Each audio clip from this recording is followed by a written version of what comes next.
I'm coming home. Twitch.tv/Crendor, right? Yeah, now sing the music. We need music. It's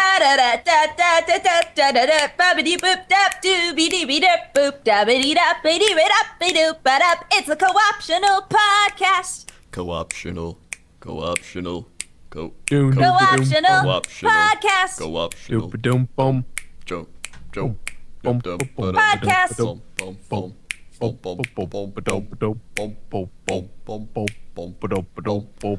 You guys are literally the most unbearable people on the planet.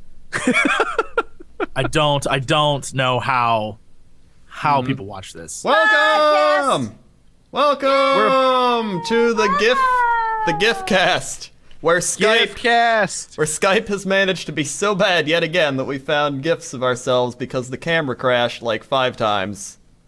Yeah, it's apparently a glitch that's happening right now. So we were like, maybe we all need premium. Oh wait, we have. Oh, huh? Yeah, That's exactly how that conversation went. It did, yeah. It went a lot like that, right? And then, thank God, I don't need pants now. Oh, that's the. That is so true. I haven't had pants on the entire time, so for the last 68 podcasts, I haven't worn pants. So welcome to my world. How many of these have we done? Not of just co-optional, but just like of hundreds. This podcast. It's over hundreds. Thousands. I remember. I would say thousands. I would say 1,000. I think it's been 2 years. 2 years worth. That's a lot So, of years. That is a lot of One a years. week, taking some weeks off for things. Yeah. About 1.6 million podcasts. Okay, Wow. cool. Sounds about right. If my math is right, I think it's about 1.6 million. Oh my goodness, all of our gifts look so good together. I know, We right? should start a band. We should start a gift band. I'd call it GIF City. Cool. Or Gift the GIF City. Beats. Gift City, bitch. The GIF 10, Beats. 20s, 50s. On the 6s, bitch. Yeah, we got GIF Beats, yeah, them GIF Beats. Got GIF Beats, yeah, we in the streets. GIF all Beats in the day, streets. Yeah, we going That's hard. right. Going all day, yeah, we going win. Yeah, GIF Beats. Oh, dude, there needs to be a counter of how many times Jesse has killed me. There does. No. By the Everybody, end of this podcast. No. we need a counter. No. No, Troy, I don't want to be remembered as the man who murdered you 12,000 times. I just want our love. I don't want everyone to know that I killed you rather than let you suffer. Right. Just put me right out of my misery. Yeah. Rather than let you suffer, you died. You died, and it felt really good. In fact, he's a ghost right now. Oh. Yeah. That's actually why we can't do the podcast with video, because we are all ghosts, and We're all dead. this is like that one movie where they talk to you through the TV, like, welcome to the I don't podcast. think I've actually seen that movie. I don't remember what it's. Michael Keaton, and there's the TV, and the TV talks to him. And he thinks it's Braveheart? his dead wife or something. Braveheart. Braveheart. Yes. That's the one. God damn it. God damn it. Yes, it's Braveheart. Yeah, and then he puts on a bunch of like war paint to combat the evil spirits, right? Yeah, and Yeah. then he I goes, mean, that's For freedom. that's what happened. and then he goes to Yeah, I remember that his AA meeting Right. because he's an alcoholic. yeah, that's Or no, that's that other good guy. movie. That's that other guy. yeah, that's that other guy. But that other guy. That other guy. All right. Let's talk about some relevant things. Relevance. Let's what have we been playing? Are we gonna do an introduction, Crendor? Oh yeah, we got to do the intro. Thank you. As you know, I'm like the substitute teacher. Everybody has fun when I'm It's the like, teacher. all right, what's going on in this? You know what? We're just gonna watch a movie. That's a great idea. We're just gonna watch a movie today. Just And, sit uh, back. That be today's episode. We just watch a movie. We just like MST3K an entire movie, and Oh that's no! this I would podcast. just be in the back quiet. Like, yeah, no, we're doing it. We're definitely doing it asshole right kid, now. where it's That's like a movie. you'd be the asshole kid where I'm like, what did your teacher like want us to do today? You're like, he didn't have any worksheets. He just wanted us to watch a movie and leave the room half an hour early. All right, confession time. If my mom, she's probably not back from her pool day yet, but back in high school, I was not the nicest lad. I was kind of a jokester, a trickster, a little class clowny asshole. Mostly because, and I'll be honest, this is why most kids are, because I didn't understand what the hell was going on in class. So rather than look like an idiot, I made fun of what was going on. There's your emotional breakdown of the day. So, Whoa. I know, right? High school, use this knowledge. Call people out on it. Yeah, so the people who are like, I'm a funny guy, it's like, you just don't get math, asshole. Do that. So anyway, it was in math class, funny enough, that I had a substitute teacher, and I'll never forget, I was just being goofy, playing around, and the teacher got really mad at me, and I don't remember what I said at the time, but I know my instant reaction was to get down on my knees and grab her legs and go, please don't send me to the principal's office. If my parents find out, they'll beat me. And everyone in the class started cracking up because they, my parents don't fucking beat me. But at the time, the teacher was like, I'm so sorry. I'm sorry. I was like, yeah, got out of that. Jesse Cox. Oh, that's awful. I never thought about the repercussions till much later. That was back in the day when teachers didn't believe kids. But I never, now I feel like if that was said, my parents would be in jail and I would feel really bad. Like, I feel like when I was younger, I made a lot of stupid mistakes. That was probably one of them. And they carried over into your adult life. Oh, yeah. I mean, if I hadn't made mistakes, then I wouldn't be on YouTube. Exactly. Shit. That's a life lesson for all you kids. Yeah, I mean, there's another piece of psychology. We're all like real weird here. Yeah. Oh, I mean, we all have problems. We're all a little messed up. Let's be real. I mean, that's why we are successful. It's true. Because people don't want to watch boring people that are normal. The normies, I call them. Unless they have really soothing voices. That's true. Oh, Joanne from Newegg, will you marry me? We got a marriage proposal right here on the show. I love You heard it here first. Joanne, you heard it here Joanne maybe Now we just thousandth. I just want to have little Asian babies with you. Why can't that happen? Little, they be Caucasian. Is that right? Because they be Asian and Caucasian. What is there another word? Caucasian is a word already. Yeah, I know. There's Coxasian. Coxasian. We got a new race developed today. Coxasian.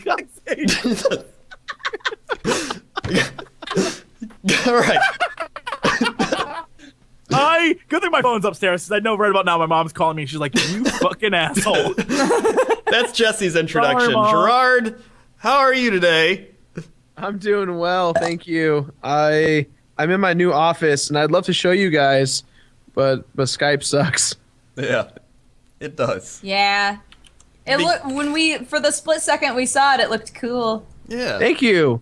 Thank you. Yeah, I just... it didn't look that cool. Hey. Well, it's just one corner of my office. It's just a white wall. God, calm it down. You just don't understand math, Jesse. Yeah. You're already dating some guy. No reason to lick Gerard's asshole. It'll be okay. The show's stooping down to a new low. I don't even have to look in the camera to say that. You just gotta snap some necks to say it. Dodger. One neck snap every 3-ish seconds, yes? Jesse doesn't know math, so that doesn't make sense to him. Dodger, welcome to this show. I guess you could call it that. I think it's more just 4 idiots talking. Whoa. Okay, 1 idiot. Thank you. I'll let you figure out who it is. Who is it? It's all based on perception. Everybody's gonna have different answers. That is true. So what have you been doing? You've been drinking coffee? Drinking coffee with cats? I'm drinking tea right now. Yeah. But I do, most of my days are spent drinking coffee and talking to my cats about my feelings on the coffee. That's what I do all day long. While playing phone games. And checking While Twitter. playing, Zookeeper Battle. Mm-hmm. Yeah. Hooray! All right. Hooray. Can you imagine if that was God, I'd be a hoarder by now. It would be straight out of Buried Alive, where I'm just, the reason my camera isn't on is because I'm gonna die in here. Yeah. Stuff's gonna fall on me. I'm gonna suffocate. It's already happening. Stuff is like slowly. My cats will live though, They will, because they're cats. because it would be really sad if they didn't. Who will feed them? All right. That's the introduction part. I'm glad you. Welcome. I'm glad you're here to spend a couple hours with this dysfunctional group of people. So, let's start with what we've played this week. We're gonna go reverse order. Dodger, what have you played this week? I played that really weird like sci-fi parody game, Red Shirt. Red Shirt. Have any of you guys played that? No.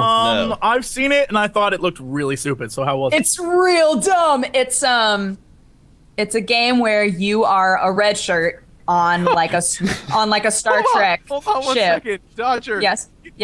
Your video on Red Shirt just went live as I know. you said that. I know. I was realizing that as I was talking, and I was like, like- I'm just not going to mention it. Red Shirt, boom, it went live on Twitter right now. Have you guys heard of Red Shirt? Maybe you should go watch it on my channel. Maybe you should go watch it on youtube.com/pressR to continue. It's a game that's entirely played inside of a fake Facebook. So you're a red shirt on like a Star Trek ship, and you're trying to make friends and lovers and move up in your job. But everything that happens in the game is on Spacebook. So you have a certain number of actions that you can do on Spacebook per day. And then it'll give you a rundown of like, you went to work and here's all the social interactions you have. And that'll be reflected in your Spacebook. It's real dumb. But everyone falls in love with you really easily. So you have to like, when you date somebody, they just never fall out of love with you. So everybody else keeps falling in love with you. Everyone else keeps falling in love with you and asking you out. There was this pillar of goo girl. She was just like pink Goo girls? That is a And she- 4chan fetish. Go on. and she kept falling in love with me, and I was like, I'm sorry, I have a girlfriend. I'm dating this girl Midge, and she was like, I don't understand. So she would like fall in love with me, and then I'd break up with her, and then she'd fall in love with me again, and I'd break up with her. And I was like, why is this happening? Why can't you just fall out of love forever? She's But a pillar of goo. So she's a pillar of goo, and she loves so hard.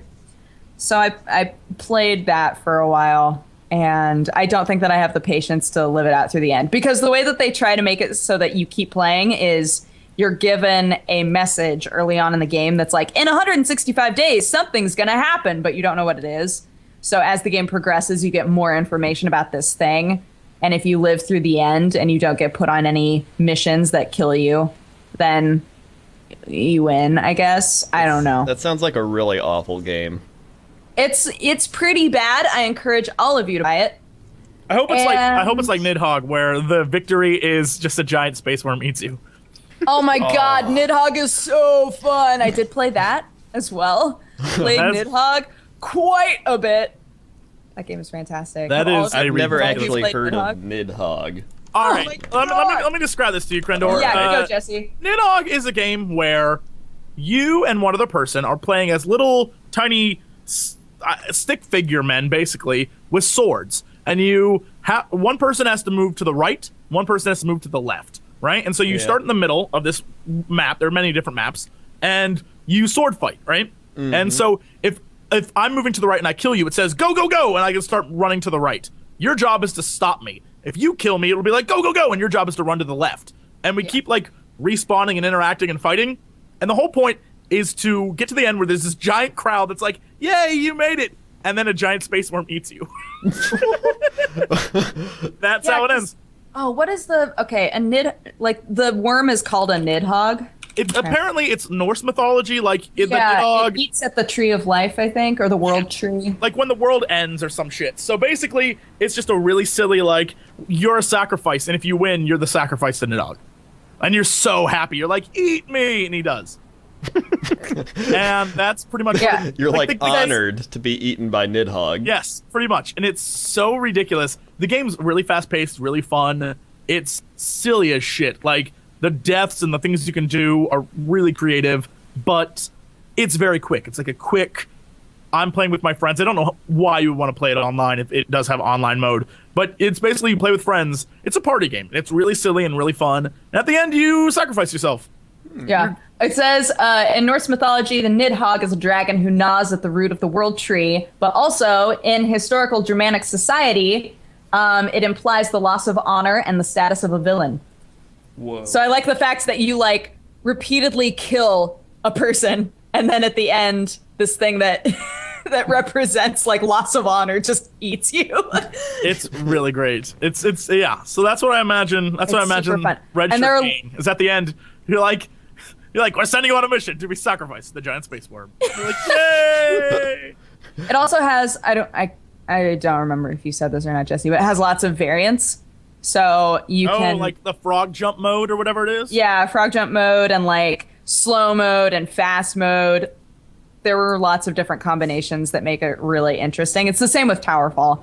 Like all of these party games that have a pretty basic idea have all of these different variants to change it up, and I love that. But it's super cool in Nidhogg.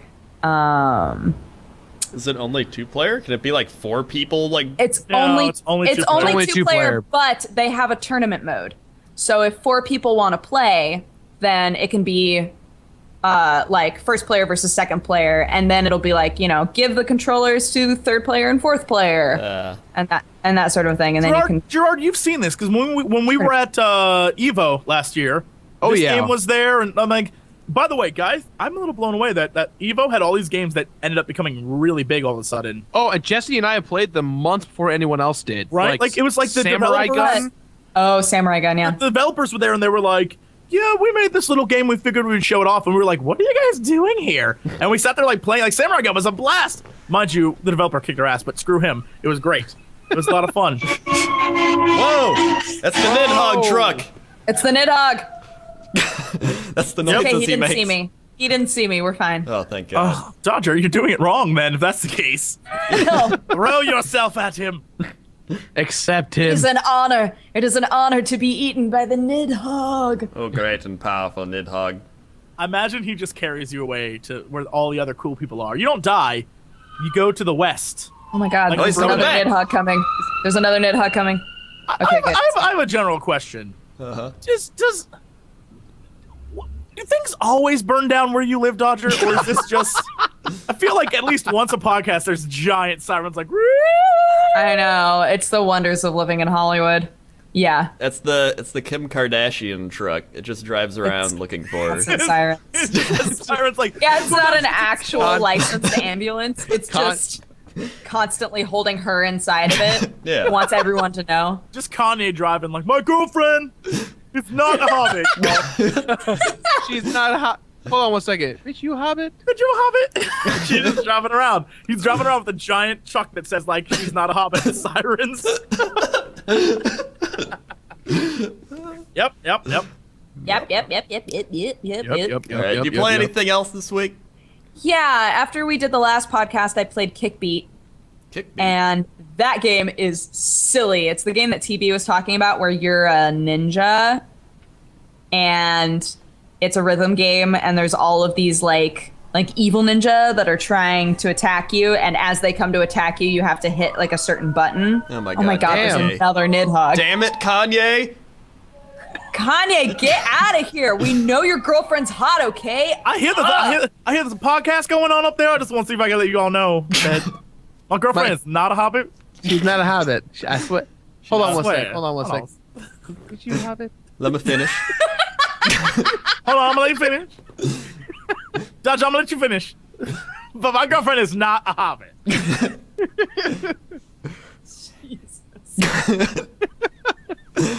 Hold up. The reason that I wanted to play Kickbeat is not only because I love rhythm games, but also because TB said, quote, he found it unplayable. Like he could not play it because he was so distracted by all of the ninja. And so I was like, I need to play this game.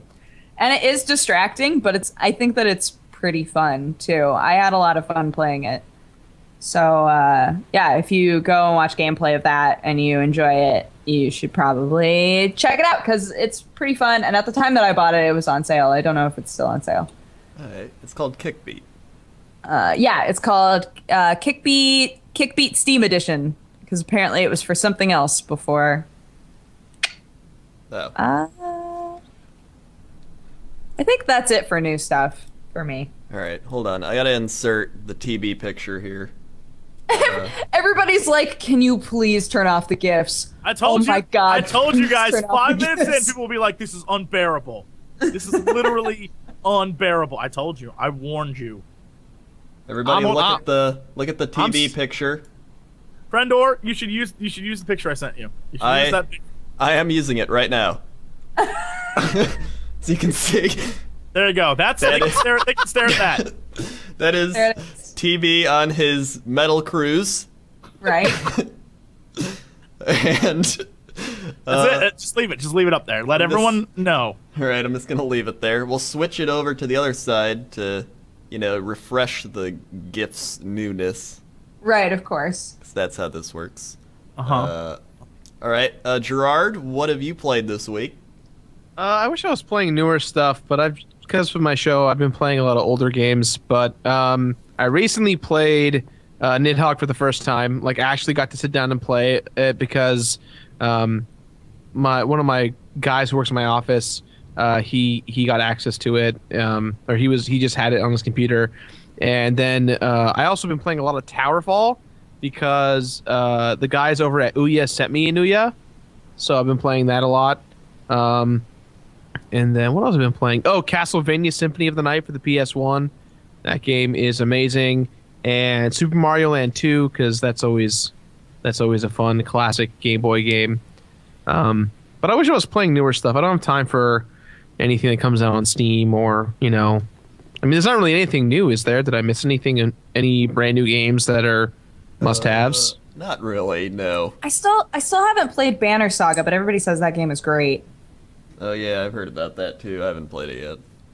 Isn't that the I own Viking? it. I bought it. I just haven't played it. Is that the Viking MMO? Yeah, Yes, it's the Viking MMO. Oregon Trail meets Vikings. Oh, okay. Viking. Is it iOS or Steam? Steam? Theme. Okay. That's good. Wait, is it like a legit MMORPG? Or is No. No. You. It's like a story-driven tactical RPG, but it also has elements of Oregon Trail in it, where you travel across the giant map to get to certain locations, and days go by while you do it. So it's just an RPG. It's not an MMO. Yes, it's just an RPG. Okay. I heard somewhere it was an MMO, and I was like, that's weird. There's an online version of it, but it's not an MMO. There's a version where like you can battle people, but that's stupid. that sounds dumb. Jessica Cox says That's stupid. What are you completing this week, Gerard? This week on the show, I'm doing Castlevania Symphony of the Night. But I recently just finished playing Earthbound for the first time. How did you like the end of that game? Were you as mind effed as I was? Oh, the whole time I just was like, what is going on? like even the final segment when you're fighting the final boss and you have to pray, and I'm just like, what is happening? I honestly thought I stopped and like went outside just to breathe some air because I thought I was like having a stroke. Because of like The last 20 minutes of that game is very weird. Like, it's the game. I don't know. I still don't understand when people say it's like one of the best RPGs ever made, because it's very Japanese. Like, it reminds me of what's that anime, like Evangelion? Evangelion. Yeah. Thank you. Where at the end, like the last episode, it's like, well, this went off the rails real quick. It's just like that, where the last 20 minutes of Earthbound is like, what is even happening? And I guess you would have to play the game before it and then the game after it to understand how it all fits together. But legitimately, it is nonsense. Like, it's the boss you fight, and tell me if I'm wrong, Gerard, it's basically like red and black, like a brain aneurysm. yeah. Like, it's just the screen flashes. I mean, it's the entire screen is the boss. And the screen flashes and like weird shapes and like his evil face appear, but it keeps like, it's like trying to give you a stroke on purpose. And then the shit it says to you is so strange that you're like, what does any of this mean? So what you're saying is it's the David Lynch boss. It really is. Apparently, and this is I actually had to look it up, and this is the legend behind the final boss, because even most people don't understand it. Apparently, the guy who made the game, when he was very, very young, went to go see a movie, and in that movie was a rape scene, and it disturbed him so much that it stuck with him, and then the boss was what he remembered seeing as a child, but it's all Holy but it's all Christ. like really twisted images. So What? yes. Okay. And That's so messed up. What's Right? even weird about that is that in order to survive the boss fight, one of your characters has the ability to pray, and every time you pray, it like does a bunch of damage, but not until it shows you like all the people you've helped out in the game and like where they are in the world, and like how suddenly they need to pray at the same time as you are to like take over the boss. So it's like, what does that even mean if everyone in the world just needs to start praying to help the rape boss go away? I mean, it's a very strange, like it's not a, you know, I mean, it's not like the embodiment of rape, but it's like he designed the boss because it scarred him so badly as a child seeing this that he like the image of what was in his brain, like perceiving what he saw as a child, is what he made as the boss. And it's very strange. And the whole premise of Earthbound is just a strange premise itself. Like I don't even understand. I don't fundamentally understand that game. I just don't get it. It's definitely, I definitely felt uncomfortable a lot during that game, but I have to say the gameplay and like just kind of the cute part of it was really awesome. It definitely is. I see why it's very iconic and memorable, but that end was just like out of left field for me. I just was like, oh God, I need to go outside. Because too much. It's like, because the whole premise, I guess if you play all of them, and this is what I've understood. Mother and I think it's like Earthbound 2, Mother 3, something like that. Whatever they are. Like there's a whole series. And in America, we got Earthbound. I think that might be it. They might have got one more. I don't remember.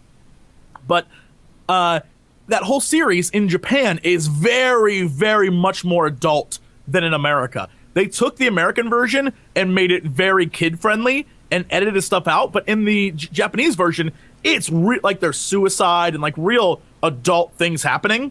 Jeez.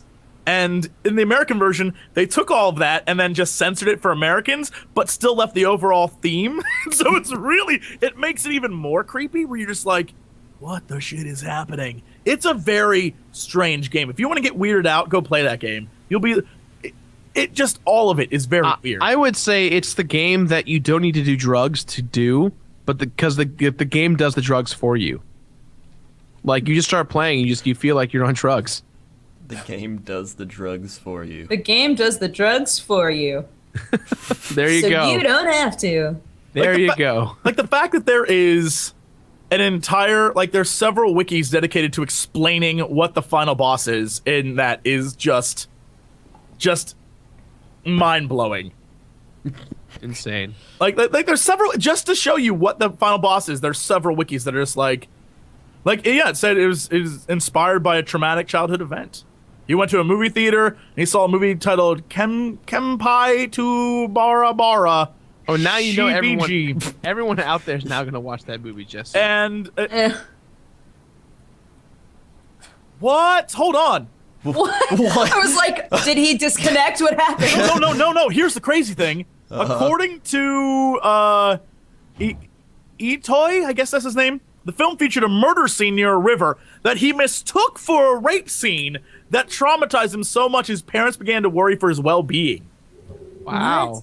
Years later, he integrated that experience into the dialogue for the final battle. What? Whoa. Into the dialogue? Apparently.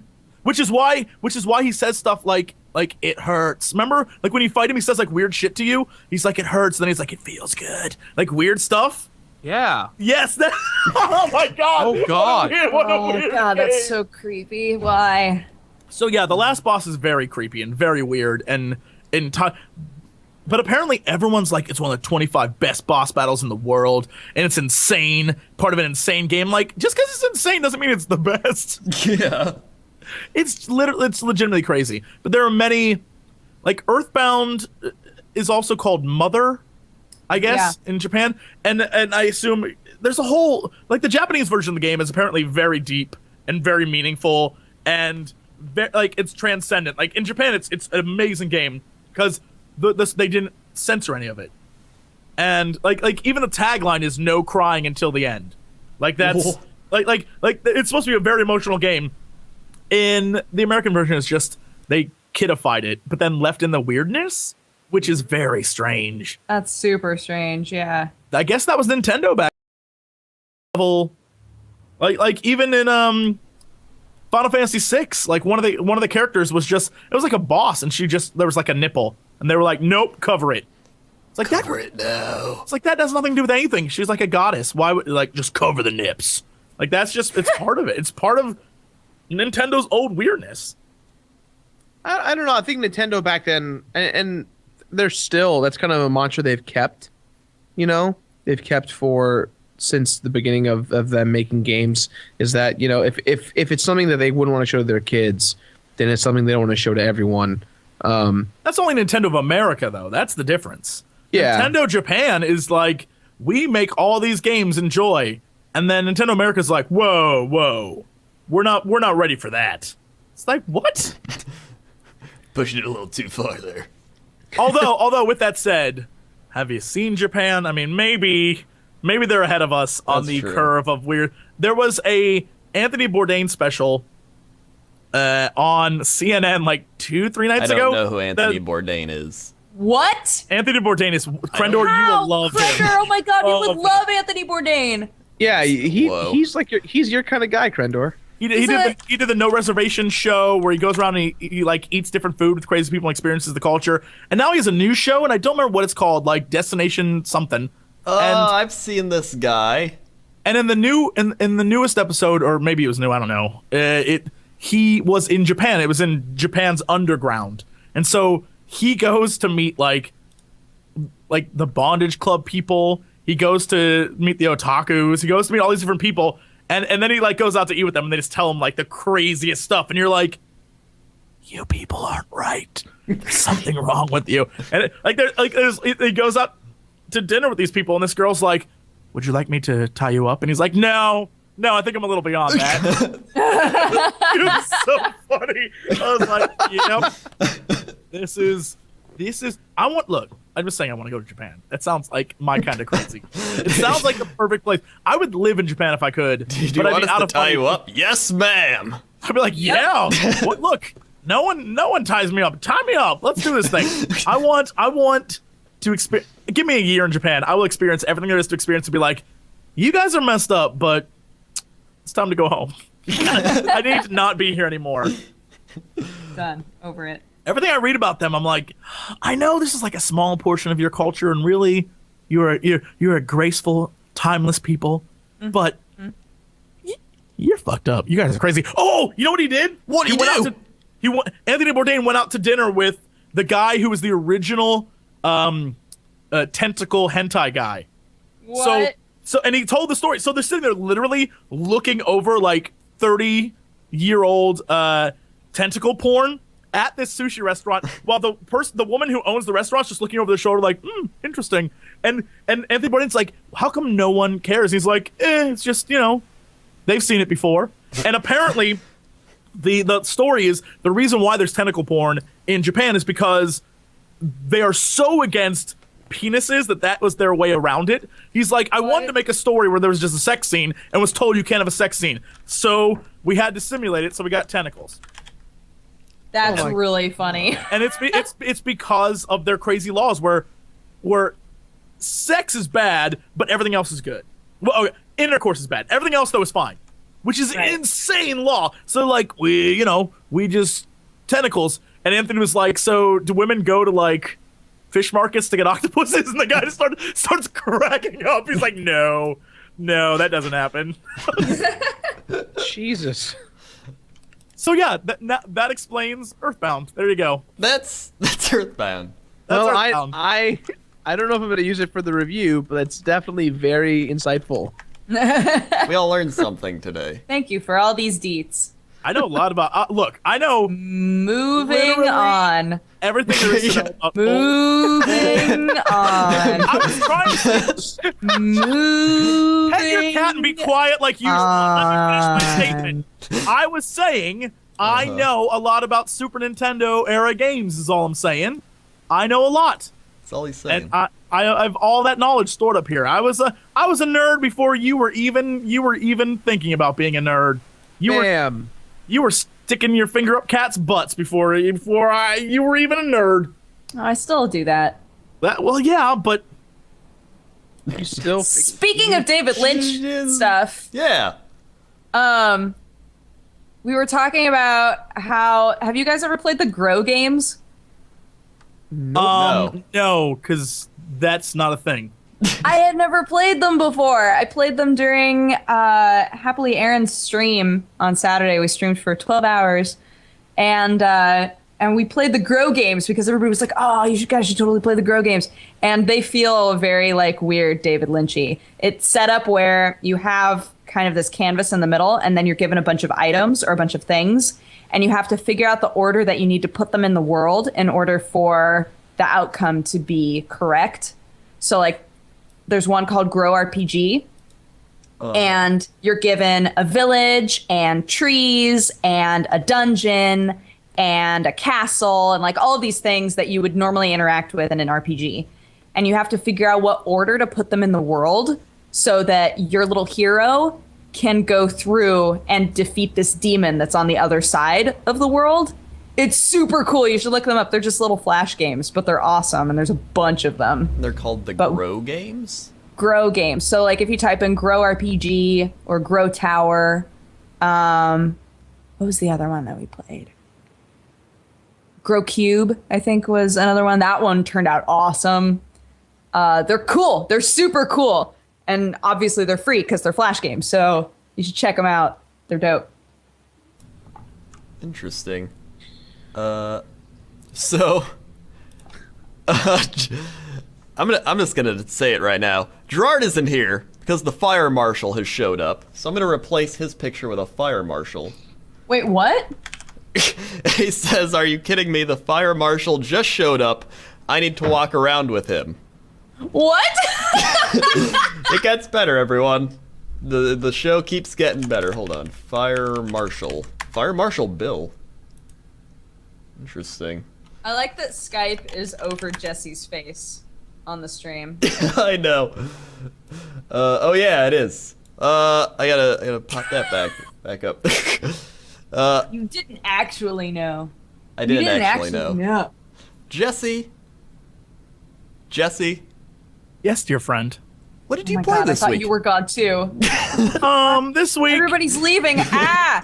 I think it's pretty obvious that Friday you and I played Rust. We did. That is, I do not understand. Look, guys, I'm just gonna Yeah. say, I don't How is understand why people love that game. I mean, I get like your favorite YouTuber is playing it, and you're like, oh, it's funny because he makes the funny noises. But that is a shit game that I do not understand. It is basically DayZ, but you build stuff. So it's like DayZ meets Minecraft, but like it's a jack of all trades, master of none kind of situation where it's, yo, I can build some things and I can run through some stuff and I can kill people, but it's like, here's how I experience all those games: DayZ and Rust and all these games that are like, you know, Arma style. 20 minutes of me being like, wow, this is awesome. Oh, look at this is so cool. Oh my God, this is great. This is wonderful. About 5 minutes of sheer terror of like, something chasing me, followed by 3 hours of complete boredom. Like, once you quickly master what you need to do, you realize you're just like, this is legitimately boring. It's true. It is very, very boring because it's like DayZ. It's like you get your stuff, you set up your camp, unless you're like super into that, and I can understand how people play like farm sims. So I mean, I get why people are into different games. Like I understand that. This is not a game for me because there's so much potential for there to be stuff, but if you die, you lose everything. If you build stuff, it doesn't necessarily mean it's safe. Guys can knock it down. By the end of it, the most fun I found was murdering other people. In order to enjoy myself, I had to become a killer. It unleashed a dark side. I'm just letting you know. Do. Yeah. It seems like. When you ran around and kept getting murdered, and I just avoided people when I was playing, I was like, I don't want to get killed. And then by the time I finally got to seeing people, I was like, I might as well just kill them and take their stuff because it's either me or them. And that's what it turns into, because people, they build their house and their shelter and they get all their weapons, then they're just sitting there. And then you go up to them and they're like, hey, who goes there? And you're like, hello, I go there, friend. And they're like, come on in, we got candy. And you're like, okay, and then they kill you. That's the game. Well, you obviously shouldn't trust people. You're insane. Well, that's why I was talking to those people, and I was like, greetings, Earthlings. And they're like, who is it? Who is out there? And it's just like, leave your valuables at the front.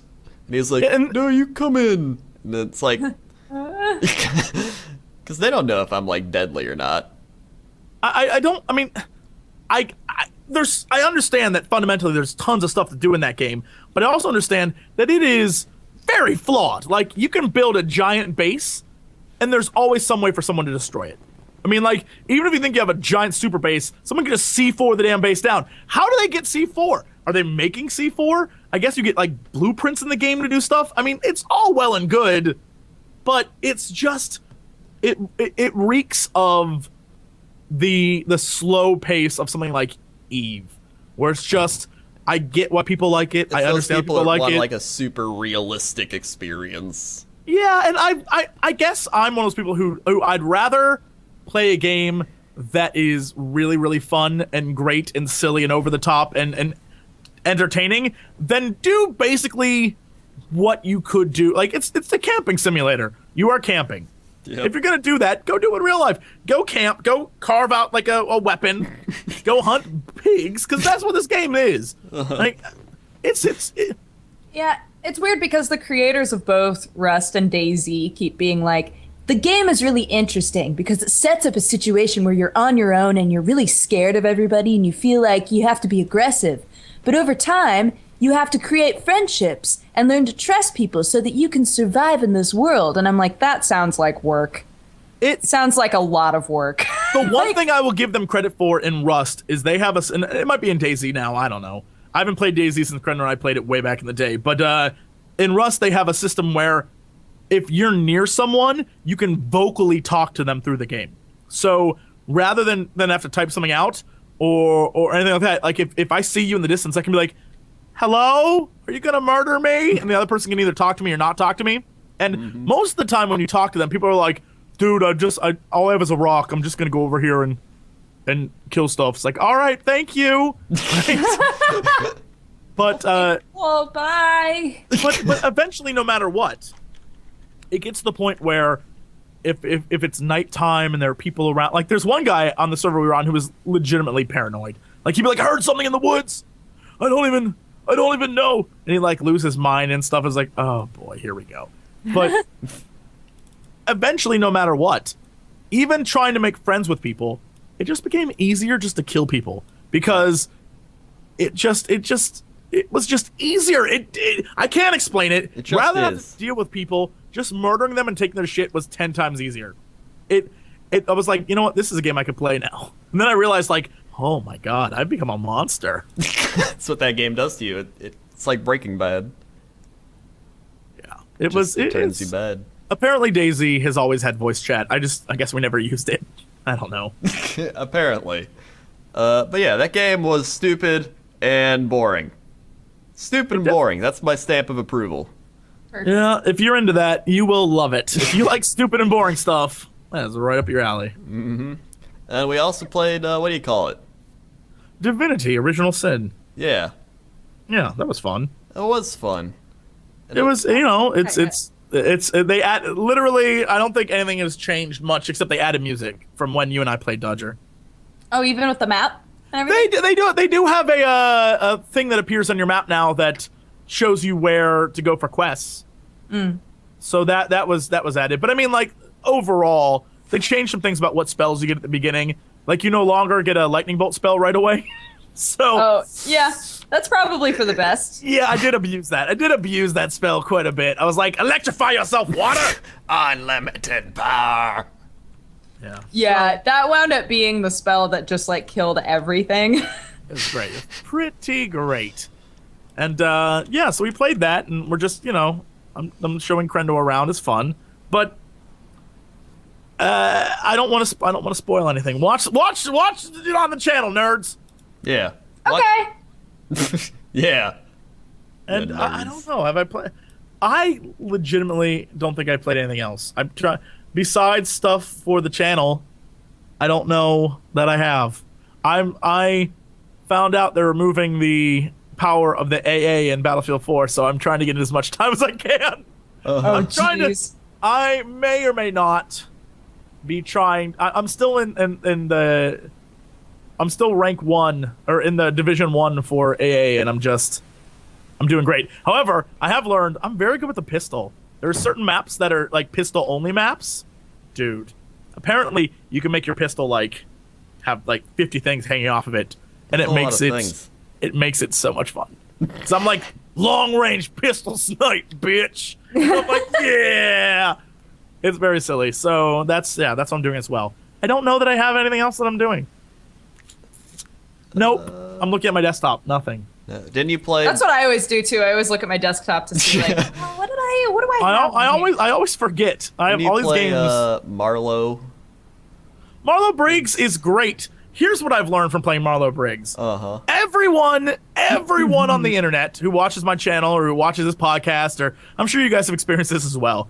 Everyone says, play new games, play new exciting games, play games that we've never seen before, play games that are unique. Everyone plays X games, so you should play something different. So when I do, no one watches it. Yeah. And I'm it's like, true. I just do what you want. And so then I realize, no matter what people say, you get the most views playing games that everyone wants to play. Yep. I mean, it's fact. So as much as I like playing games that are silly and fun and unique, most people don't like to watch them. I feel like it might be the opposite on my channel, actually. I get the most views on like super weird games, and when I play like AAA games, people are like, "Sight." Because Well- your audience is super weird. Yeah, I was about to say that. I was about to say the go us. exact same thing. Like, it's because the people watching are very weird. And I mean, if you enjoy weird content, you can go to youtube.com/WoWCrendor. We got loads of weird content like, for you. People in chat are like, "Hey, I watch Marlo Briggs," but yeah, you're also people right now watching the podcast. Thank you. Like, you are very good friends. You're people helping me, and you're like some of the best butterflies out there. But the other 500,000 people, I'd like them to watch too. I mean, thank you, but there's still 500,000 other people I'd like to get, watching my stuff. So, I mean, that's what it comes down to. It comes down to numbers and knowing what people want, and it's just a pain. Marlo Briggs is a fantastically fun game. It is really silly and really great, and it's just like people are like, nah. So what are you gonna do? Why are you playing this, Jesse? Just play Minecraft more. Oh, I get that Minecraft. all the time. Like, I get a ton of PMs a day that are like, play Minecraft or go back to playing Skyrim. And I was like, oh, but guys, I want to try something new. Oh, play It is boring. Minecraft. Come on, guys. Aren't there enough people playing Minecraft? And that's what I thought until I always get requests to do scary games in Minecraft. And I think to myself, there are enough people playing scary games in Minecraft. I don't need to play that shit. Like, that is old. That's played out. Yet, every time I look on the internet, I'm like, wow, this kid who just made a channel a year ago who only plays scary games just passed me a subscriber. Right? Like, I don't understand how it's still, like, aren't there enough people? But apparently not. Apparently, Isn't that sad? Because, like, as often as we get asked, how do you make it on YouTube? And we're like, you got to be unique. no, it's all a lie. It's everything all a lie. we tell you. You know, the longer we live on this earth, the more we realize it's all a lie. You know why Oh, we I'm tell you convinced. lies? Because then we get all the views that you would get. You nerds. Yep, thanks, Crendor. Yep. I mean, it's legitimately, it's like, be creative. Like, I want to tell people, like, be creative and be yourself and do this and do this. And I swear to you, I feel like I'm just lying to your face, because that's not true. Every time I look at the internet now, I'm just like, all I have to do is do like a scary game, followed by an episode of me playing either Terraria or Minecraft, followed by an episode of me playing Happy Wheels, and I have got a hit channel. That's legitimately the hit channel formula. And I'm like, holy shit, I don't even need to play any of these other games. I could be a billionaire. It's A legitimate billionaire. I might have shed a few tears when I don't remember what website it was, published the millionaires of YouTube and was like, well, I have achieved nothing in my life. Like, I watched it, was like, shut up. Hey, bros. Dude, I think he was number one. I don't remember who was number one. Someone's making like 21 million a year, and I wanted to just jump off a bridge. I was it like, has to be PewDiePie. He's number one on God YouTube. Damn. That is Mr. impressive. DePie. That is impressive as shit. I can't even hate on that Gerard. man. Hey guys, I'm back. I love that. That is an impressive. I want to be his like best friend now. Like, teach me your ways. Well, I mean, you did play motocross with him or whatever that was. Yeah, you did. We are internet besties now. Yeah. Yeah, obviously. Gerard, tell us about Hey, the guys. fire marshal. So basically, because I'm the new tenant in the building, I've had to get like inspections and things cleared for by the local like town, if you will.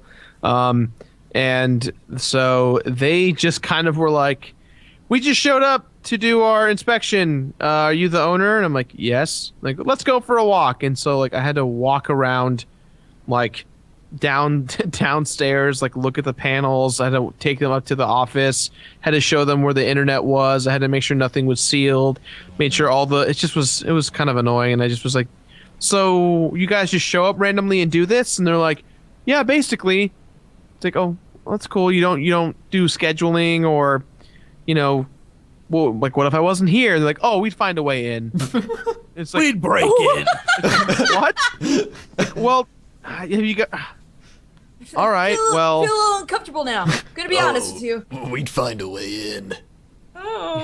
so that was basically my few minutes that I was gone. So I apologize for that. You missed nothing. You missed us talking about playing games that suck, and then realizing that people play all the same games that suck, and that we tried to be different, and different sucks. You missed us. And now we don't make $20 million a year. So that's what we talked about. We complained that's what about we learned.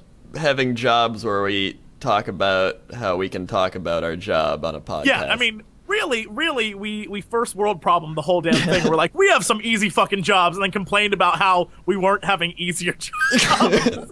I have to wake up and make videos about God, I video gotta do games. It's the worst, Crendor. Oh my god! And then I have to get up every day at 9 a.m. and read stuff. Like the person who works the hardest out of all of us is Dodger, and all she does is read from a fucking teleprompter. Hi, hey guys. That's legitimately, she's the hardest worker out of all of us, and she doesn't do shit. We cannot complain anymore. I'm gonna shut up. She's got to drive somewhere I do drive somewhere. and read And then stuff. I read a teleprompter, and then I'm like, you guys want to record anything else? And sometimes they're like, yeah, you're going to be with us all day. And other times they're like, just go home. We don't like you. And then I drive home, and then I talk to my cats, and I talk to the internet, and that's my life. Mm-hmm. I mean, that's That's what I missed. Yep. That is. Yep, you missed nothing. You missed us going off on a tangent that TV probably would have approved of. Been like, I agree. I work so hard, and every day the internet scolds me. That's why I need to take a metal cruise and put on my life preserver. And if you laugh, I will end you. Yep. Yep. But then you realize, like, you know what? It ain't so bad. It ain't so bad. It ain't so bad. You could be one of those people working in like the coal mines for a nickel an hour. But I will say once again to everyone who ever emails me, is like, I want to get in the YouTube career. Don't walk away. Walk away from it.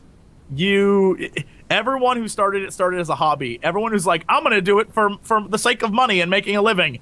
Every one of those people has quit. Yep. Literally every single one. Unless they're millionaires, like PewDiePie, where But they're he like, didn't, but he didn't do it for like all these people who are like making huge money on this. They didn't do it. They did it because it was fun for them, and they enjoyed it. And there wasn't some big scam behind it all. They are all like just normal people who just blew up because personalities of people liked them. Don't you think Yeah. they've hit a point where like they've been doing so many of those like videos that it Telling you, gets man. boring for them, but they still do. Eventually, like all things, they will peter out. Like if you look at who was popular 5 years ago with YouTube, those people are no longer popular. Like even people like, I'm trying to think of some names, but I can't really because I don't watch that much YouTube. If anyone ever said to me like, "Who's your favorite YouTuber?" I'd be like, Jesse Cox. Well, like I hear those rap battle equals guys. 3, I don't think gets as many views as it used to. Yeah, like that even definitely disappeared. Beardo, you know, they eat food. Epic Meal Time. Yeah. Even Oh, yeah, Meal Time doesn't Oh, get yeah. as many views. It's just Beardo, right? there's, Yes. there's an ebb and flow, and eventually, like even though PewDiePie's rocketing, like I mean, I don't even know how he gets like 1 million subscribers in like 6 days. It's mind blowing, but it's that kind like. But why did Eventually, they fall off? Like, is it did they stop doing what people like started watching them for? well, either they kept doing the same thing and eventually got old, or they stopped doing things that people watch them for. Yeah, I mean, I imagine eventually over time that God bless iJustine, but eventually she like full on sold out and was like just everywhere. Xbox, coffee. and didn't really make videos, and so people just stopped watching. That's why you need to do it as a hobby.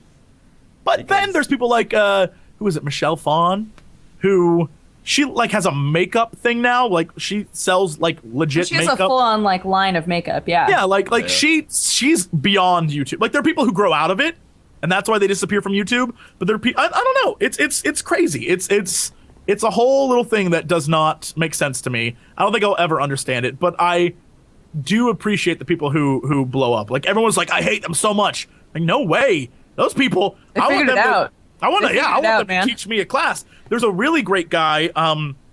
What is his name? Game Theory, I believe is the channel. Pat, he's a good friend of mine. Game Theory, not 6 months ago, had maybe 200,000 views. I don't even know what it was. Something really low. They're at 1.4 million, and it's not because he found like some magical video style. He kept making the same videos, but he continued to produce content, and he found a way to get it to people, and then to include people into the like he found a way to make the system work for him, and he did great. I don't know how. God bless him, but like that kind of thing is like that's the kind of thing I'm like that's genius. That guy knows what's up. Yeah, Matt works has worked for many years for several different companies, just like doing YouTube analytics. So it was his job to understand how the YouTube algorithm works. And once he figured out how it works for like other people, he knew how to do it for himself, obviously, because that's what he had to do. And that's why his video on why PewDiePie is #1 is true, because it's actually working in his favor now. Because in that video, and I'm sure you guys have seen it, he demonstrates the pluses and the minuses of the YouTube algorithm, why it changed Reply Girls, what they were doing, and how they kind of changed everything into retention. And because of that, and like the rise of the Let's Players, like he kind of explained why that was the way that it is. And then people were that's a very like hot topic video. And then he just kept doing those types of videos that were looking at he just did one on the Angry Video Game Nerd, like analyzing why he's angry and all that stuff. And like it just kind of works for him, and it's just kind of like like PewDiePie is turning into like a circulative kind of thing.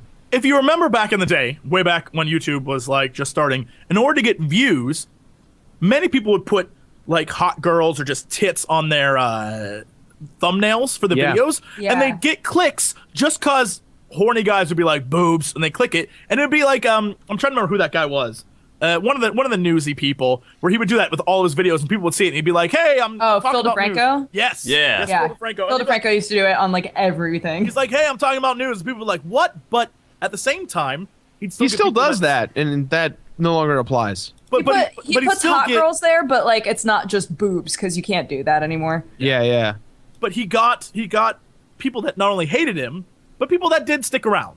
So he got views, then he got subscribers, and he slowly built up over time. That kind of thing, I think, applies now in the form of titles or descriptions, things like that, where if you title your video, like I know that Game Theory has some that are like, is Mario a racist? Like that kind of thing. Or like, is Link Hitler? Like the big bold titles. People are like, holy shit, what is going on here? And they click it out of curiosity. Yeah. And that kind of thing is very, very clever. And I think that's how you... I mean, there's different ways to do one it. of my first videos may have been the unreleased Cataclysm trailer with people clicking on it and being like, this isn't from Blizzard. And I think the big thing out of all of it is that no matter what, though, everyone who is doing this has worked very, very hard and long, ridiculous hours. And Except me. And again, oh, shut up. You sit around editing. It's the idea that It's true. that the people who are sending me messages like, I want to do this as a career, I don't want to be a part of it. It's like, be a part of it now. But stick your ass in school, stay in school, get a real job, because literally tomorrow YouTube could change its policy again, and all of us would be out of work. Guys, like to kind of add to that, there's such a thing now as Viners. People who have millions of followers on Vine. And they get like brand deals and integrations and things like that all the time, just like YouTubers do. And all they're doing is a 15-second platform video. Like, what is this? Like, that's actually when I did the commercial for Turtle Beach. When I was there, they had a bunch of like random, like all those people who were in that video with all the different things happening in the dorm room. A lot of them were Viners. There was this one girl in the video. It's like in the same room that I'm in. She's like eating ice cream or something out of a bowl and crying. Apparently, that girl has like 10 million followers on Vine or something nuts like that. And it's like, what do you do? And the entire time we were filming, the entire day, she's just like taking video clips. And she's like, I just uploaded this. And everyone there was like, oh my God, that's amazing. I was like, you literally didn't do anything. She's jacking my non-content. Dude. Non-content, you are late to the show. Come on, Crendor, get with it. I could be having billions of brand deals. It's true. Billions. And that's what it all comes down to, is it's what people want to watch, and who the hell knows? I don't know. The thing with YouTube, too, is like, first off, you need to do something you enjoy, otherwise you'll get tired of it very quickly, and people see that you're tired of it and not want to watch you, because they'll be like, oh, this person's, they don't want to do this. And then, on top of that, you have to edit, which is like the most boring part. You have to have a computer that's powerful enough to actually edit and not overheat and die, and internet that can upload stuff consistently without being like, I'm gonna upload it 0.2 megabytes per hour. And then, you gotta do that on a consistent basis so that you actually maintain an audience and keep them happy so they're not like, wow, you uploaded this shit today, and where's the other stuff? And it's just a giant combination of stuff. Because everyone's like, what do you gotta do to get big? It's like, well, there's like 100 things on the list. And then you gotta do that. We don't know. We don't know. Yeah, and yeah, that's it. We don't ask us. Go ask the people who are making a fortune doing this. Go ask them. They get it. I don't have a clue. If I did, I would be rolling around in gold doubloons. Oh my God. We need smoking crack off hookers' buttholes. I mean, I'd be living the dream. Yep. You heard it here first. Keep going, Jesse. Keep going. I want to hear what else you would do if you had YouTube's millions. Keep going. I actually, what I would say is you should watch my new series coming out soon. Jesse Sells Out. The end slate is what I would do if I had millions of dollars. It's literally amazing. It is the best thing that has ever been created.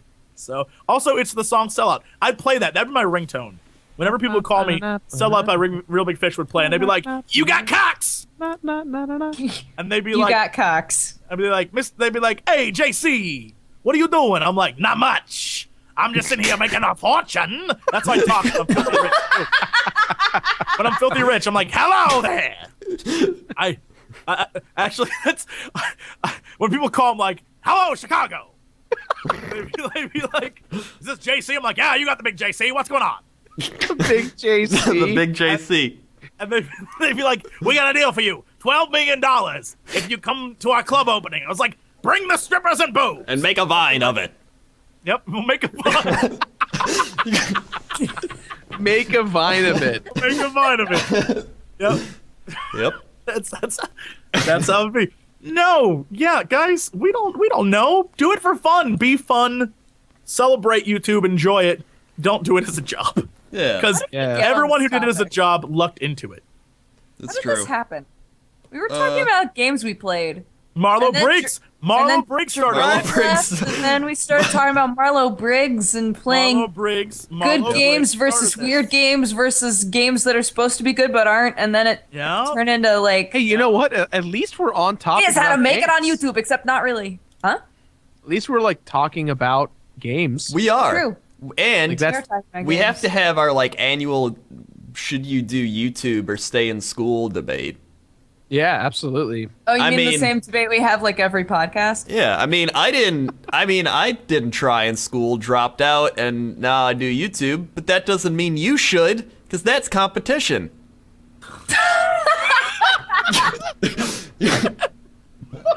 So, with that, Stay in school, kids. Grendor says, "Don't be my competition. Stay in school." Stay in school. yeah, Grendor's right, because eventually we'll all be replaced by younger, more attractive versions of ourselves. I know, I don't right? need that. I don't need that shit. none of us need that.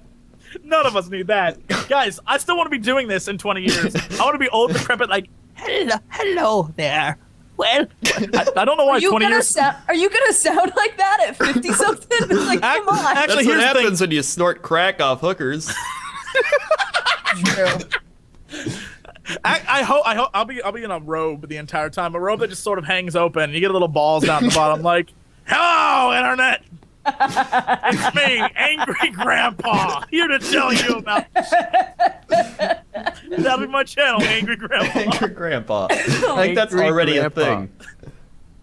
Yeah, but he'd be dead. I'd be the new Angry Grandpa. Oh, It'd that's be true. It'd be a thing. You could be the angrier grandpa. What's going on, internet? How you doing? You know what really grinds my gears? All right. Well, with That's that it. We're good. said, I think it's time for a break. 'Cause, I mean, all I did was play League of Legends and whatever. So, Wait, you were playing League during the podcast? no, I mean that's all I played this week. That's what. Oh. That's why there's no Yes. there's no video. Grandor's playing. They shut down my internet because I played so much, and they were like, "You need to stop." So that was my week, really. Perfect. So let's take a mini break. We'll take 5 minutes. We'll get refreshed and ready to not be on topic again. Great. Hey! So Yay! we'll See return. ya. We'll be back.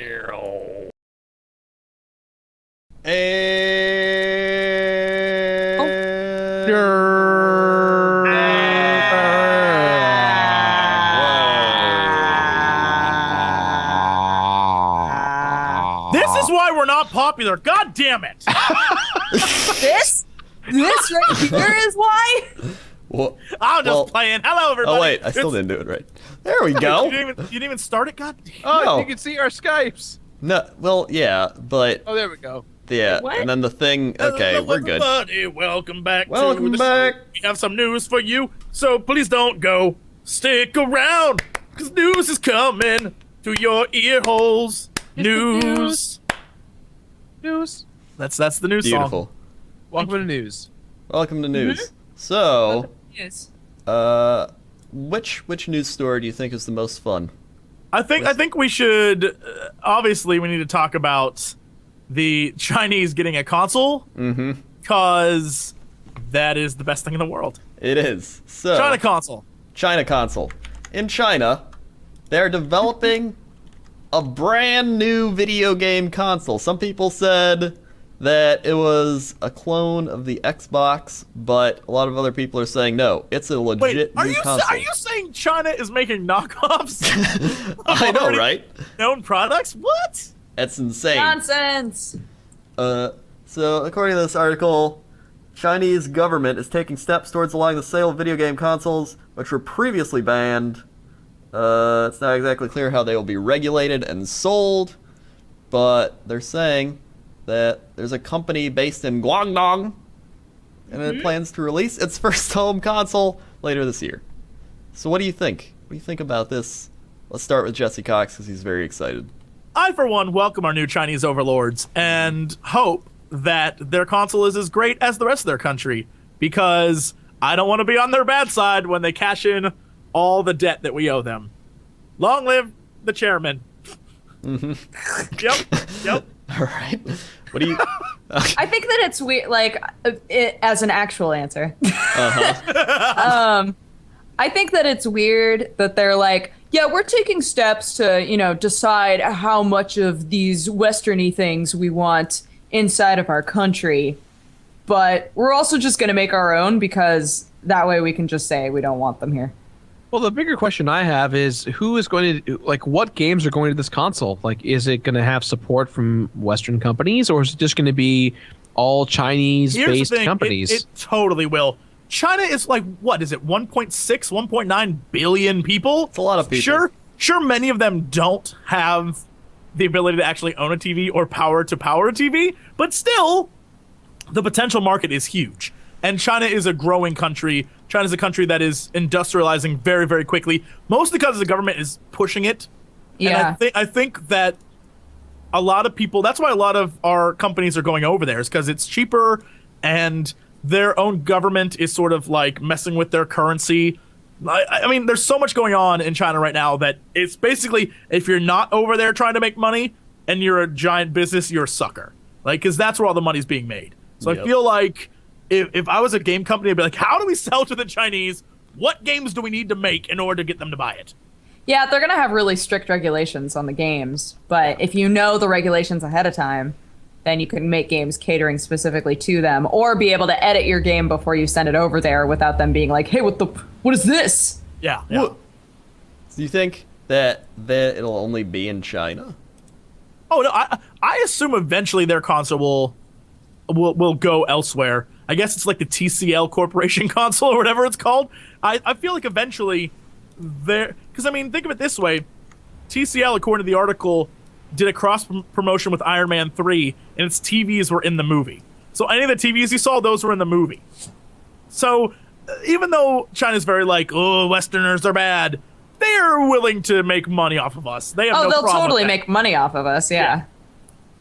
Do you think that, considering that they've been so outside of the gaming world for so long because they're so like anti-games for the most part, do you think that their console will actually be good? Are they anti-game? Because I feel like They believe that games are harmful to the youth, like in an extreme way, far beyond like the things that our politicians say. So then is it Taiwan? Who is making all the Asian MMOs? Is it Korea? South Korea? Korea makes MMOs. Yeah, Korea makes a lot. I feel like in Asia there's a very prominent MMO like that. I mean, it's not Japan making the crazy MMOs. It's Korea and I would assume Taiwan, which as far as I'm still aware is part of China, even though they don't want to be. So I feel like there's a lot going on there. I assume this is sort of their way of saying like we want to get our foot in the door and we want to see what we're capable of. And I feel like, this is just me, I feel like if there's a Chinese company saying we're making video games, suddenly, magically, video games will be okay.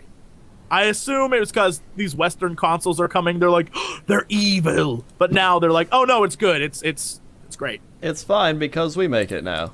Unlike here, where they make our stuff and we're fine with it. Yeah. I mean, I for one kind of appreciate just the idea of new, like when the Ouya was announced, despite how well or how horrible it was received, or not well, yeah. Yeah, exactly. I appreciate the fact that there's a console now out there that's not just the big three. And that's why I think it was really cool. I think it's cool. I just don't know whether or not it's going to necessarily work. That's a different conversation. Why don't you think it's going to work? Well, again, I think my big thing is that if they can really get good third-party support. I mean, I really don't know. Like, I think we just talked about how like what Chinese developers do we know of for games? Like, I mean, like, do we know? There's not really a Square Enix version, for China or anything else.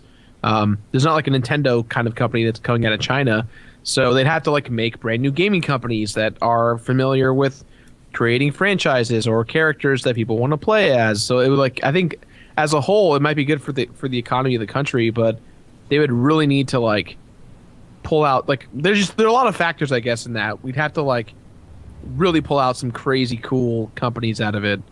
And I think it was a lot of work, I guess. Yeah. I just don't think it's gonna take a while to get rolling. I love how I'm reading the Kotaku article.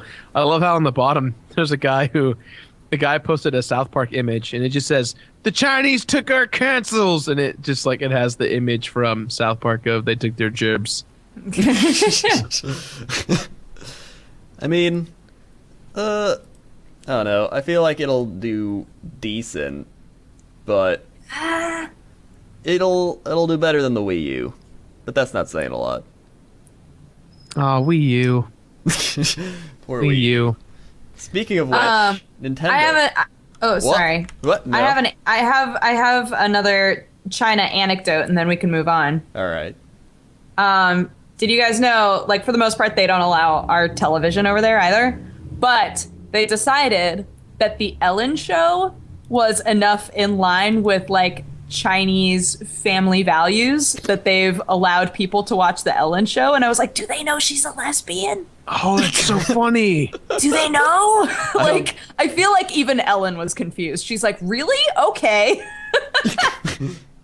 I feel like they don't know. Cause Like, how do they not know, right? Like, she does tributes to her wife. Like, come on. You know what? I imagine they are a little. I don't know. I don't know what their restrictiveness is. I mean, they do. Yeah, maybe they just don't want to think about it. just like life. Yeah, they're like, you know what? I'd rather not. I'd rather not think about it. It's like, whatever. Okay, now you can move on. Sorry, I just All wanted right. to So throw that out. my segue was, speaking of Nintendo is considering a new business structure because they're projecting a $250 million loss for its current fiscal year. Right? And Because of the Wii U. because of the Wii U, and slashed its sales forecast for Wii U from 9 million to 2.8 million. So they say, we are thinking about a new business structure. Given the expansion of smart services, we are naturally studying how smart devices can be used to grow the game player business. It's not as simple as enabling Mario to move on a smartphone. Yeah, they were saying that they don't want to use smartphones to, like, port their other games. Because Like, then they'd lose the market of their 3DS system. yeah, and they also, like, Satoru Iwata feels very strongly that games don't belong on smartphones, which I think is funny.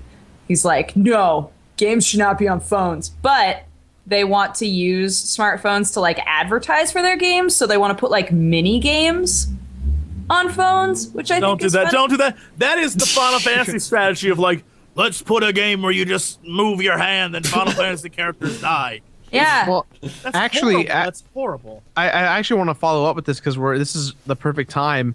IGN just posted an article to counteract the article we're talking about right now. Oh, no. Literally, yeah, they just posted a few moments ago.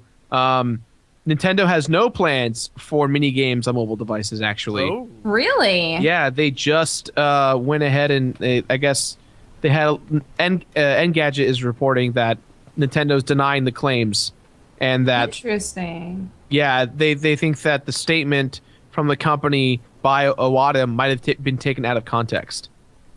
But apparently it's not. They have no plans for mobile games right now.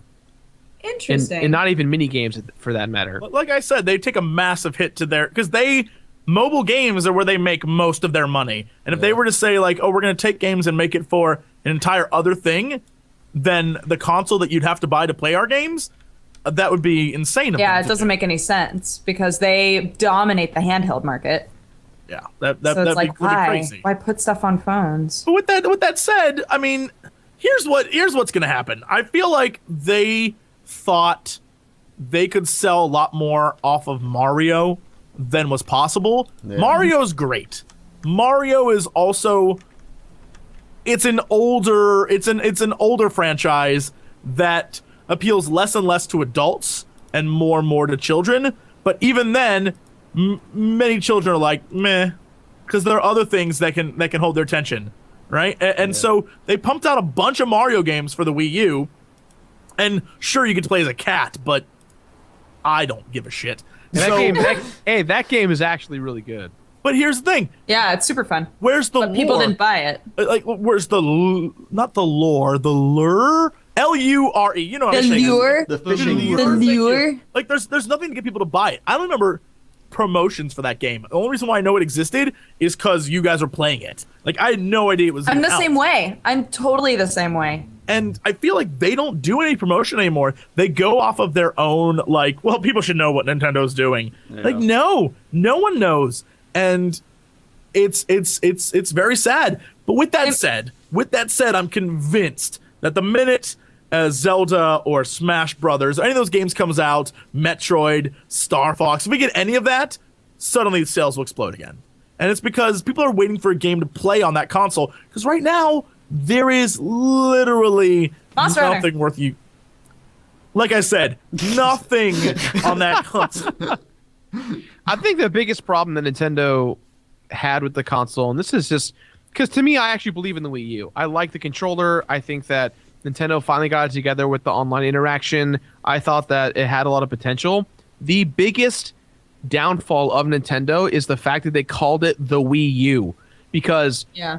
people think that it's just a controller peripheral. They have no idea that it's a brand new console that plays different games from the Wii. Like, that is the biggest fail they had. If they could have called it the stupid Revolution, and that would have sold probably way more consoles than the Wii U, because a lot of people who bought the Wii bought it for like two reasons. One, it's like a new Nintendo console, obviously, but two, like, it had a lot of games that were for everyone. And when you have it that's too similar, Wii to Wii U, it's like people don't know any better, you know? And they tried to get like that really stupid kind of creative where it's like, Wii U, get it? Like, no, I don't. That's stupid. That's real dumb. Like, Wii 2 would have worked just as much, and it sounds the exact damn same. And know. people would have understand it's the second one. That's why PlayStation 4 makes sense. Xbox One is stupid as shit. I don't understand why they named it. Yeah, Yeah. Xbox One's a stupid name as well. And I feel like they're getting real creative. Wii 2 would have been just fine. Because then it's like, not only could they do Wii, right? But then it's like Wii 2, like TOO. There's your stupid gimmick, you assholes. You could have done that. It's not that difficult. And I don't understand why they don't. Like even the Wii, the two eyes could have been like Roman numerals. Then they could like W2's coming in your face. It's like all these things could have happened. And Nintendo's like, we'll make it Wii U and it'll be. I thought it was an online university. I've said this a million times. I was convinced it was an online university for people who like wanted to learn more about Wii games. Yeah. I was convinced of that. It makes me wonder who their liaison is in terms of culture and language. Like, who is there saying this is totally going to sell in America versus this is totally not going to sell in America, or like any English-speaking country? Because, yeah, it's like the way that they name their stuff is so confusing for the most part, and I feel like somebody's just too scared to be like, that's a dumb name. Hey, that's real dumb. That's not. Hey, no, you're just gonna go. Okay, cool. No, go for it. Yeah, it's gonna work. It's gonna work great. I feel like they're marketing to a more casual audience too. So saying something like the Wii 2, people be like, "Oh, that's like the Wii, but the second one." Well, if they see like the Wii U, they're like, "What is that?" I don't know. And let's be honest, most people buying the Wii U, besides nerds like us, are parents for their kids. Yeah, And that's what I mean. parents, unfortunately, as you get older, are notorious for not knowing jack shit about what people like, what your kids want. And so by making it difficult to figure out, they are legitimately just confusing people. And I worked at Best Buy for 5 years, and every time I worked at like a very nice Best Buy, like probably the number one in California Best Buy.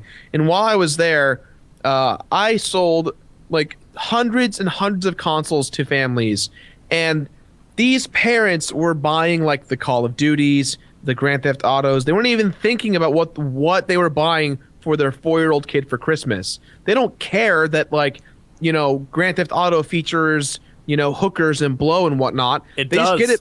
It does. It does have those.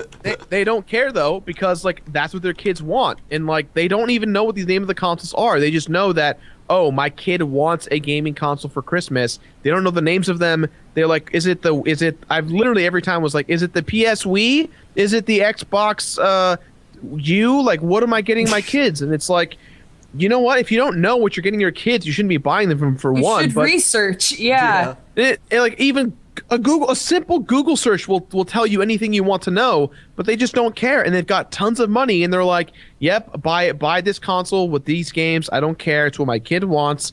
And it's like, all right, of course that's what you want, but the parents have no idea, and that's where the marketing kind of unfortunately comes into play. But I mean, this happens to every generation, right? Like Absolutely. when movies first started coming out, none of the parents would have ever thought, oh, maybe this movie is inappropriate for my kid to go to. They were just like, oh, you going out for a movie with your friends? Okay, cool. Yeah. And they'd go and they'd just see a movie. And now it's turned into this thing where like our generation of parents were there for the movies, but they weren't really there for the games, you know? And so they don't really think, oh, maybe this isn't a game that my kids should be, should be playing. They'll look up a movie. They'll look up a movie to make sure that a kid can go to a movie, but they won't look up a game. They'll just trust their kid that a game is fine. I will say this. Okay. Of all the things my parents are and aren't, they are the most trendy people I've ever met in my entire life. When I was young and everyone had a Nintendo, and I begged and begged and begged them for Nintendo, I'll never forget they said to me, and I quote, "Don't be a dummy. Why get a Nintendo now when in a few months there'll be a Super Nintendo and we can buy you that then?" And I blew my mind. I was the first kid on my entire block to have a Super Nintendo, and everyone wanted to come and play that thing, and I was like, wait your turn, bitches. Because they knew. They were up on it. They were very, involved, so I give them credit. I give them all the credit. I'll never forget that. I hated them for about 3 months when I was like, it was like that episode of South Park where Cartman just wants to put himself to sleep while he's waiting for the Wii. Yeah. It's just like, I was like, everyone has it though, and I just want to get. They're like, just wait. And that's what happens when your parents are involved. Your kid gets the newest console, and all their dumbass friends have to come over. That's what that's about. Yep. Oh, that's true. Stay involved, parents. Stay involved. Stay And you have to involved. make sandwiches for their dumb friends. Look, think about it. Oh no, my parents would be like, make yourself a sandwich. Hell. So what we're saying is, be a parent. Yeah. Do your job. Stop clubbing, and take care of your damn kids. I don't want to see your ass on Maury. Ang badang, get on the treadmill. I don't want to have to worry about you, honey boo boo. Let's do this. Get on, yeah. Ang badang. Ang badang. Ang badang. Also, there is the article about the slippery slope of video game sales. So, this guy, who is a game developer. Oh, you mean sales is in 20% off? I thought you meant Yeah. video game sales selling games. Me too. I was like, huh? Okay, No, the let's legit chat. bombardment of this game's 80% off, buy it now. And so he talks about how all these game developers are making 3, 4, 5 times their money because of these sales. And they're like, oh, just wait for the Steam sales, bro. You're gonna triple your money then. And he talks about how it's bad for the gaming industry because people are marking their games at a higher price so that they can make money off people that buy it right away, and then later on, people buy it on the sale. But if you market at such a high price and then put it on sale, you're gonna make a lot of money still that way. It's like a marketing tactic. I think another thing that is interesting is that, and I think all of us do this, when we see a Steam sale, for example, we buy games that we just don't play. I have games that I own that I have never touched, and I bought them because one day I'll play this. It was 99 cents. Yeah, I don't, there's no reason, I've never played it. And I feel like that's a thing too, where people are making a fortune off of games where they know no one will ever play it. And I guess, in the article, they even have a guy who's like, I don't feel good about that. And I think maybe as a developer, you are conflicted because you spent all this time on a game and you're making money and you're doing great, but no one's playing it. Yeah.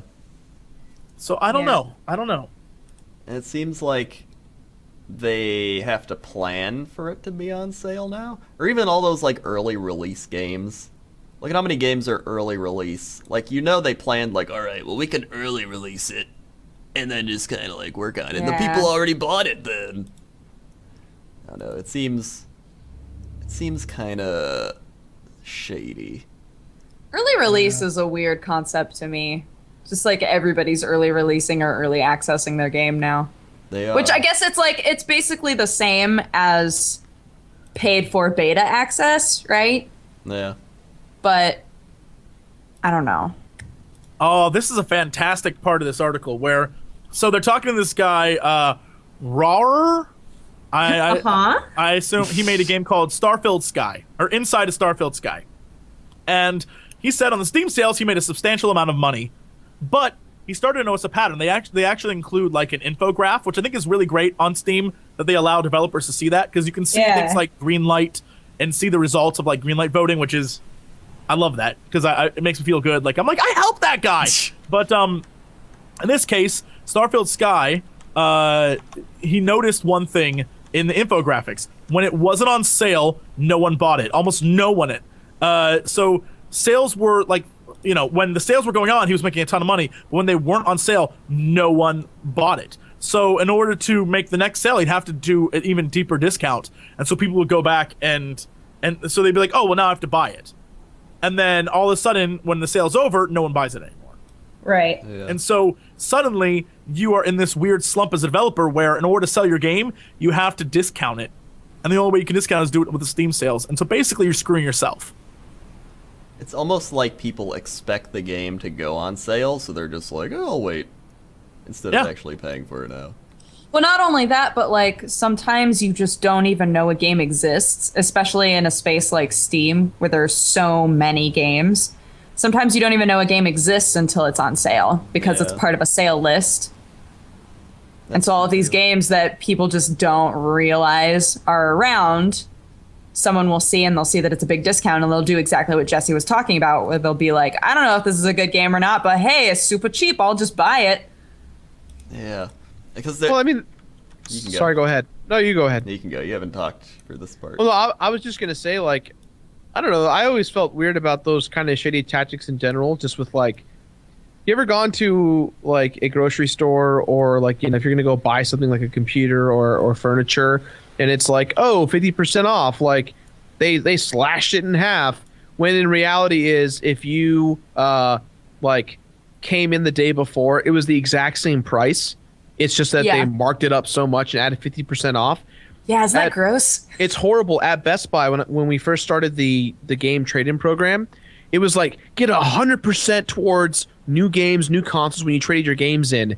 And the reality was you actually did get 100%, but it actually wasn't really that much because they made the trade-in value like 50% before from the day of. So like if you traded in a game that was $20 and the value was $10, then they gave you like $10 back to you. So like it's 100% sure, but like the day before that, it was the same exact thing.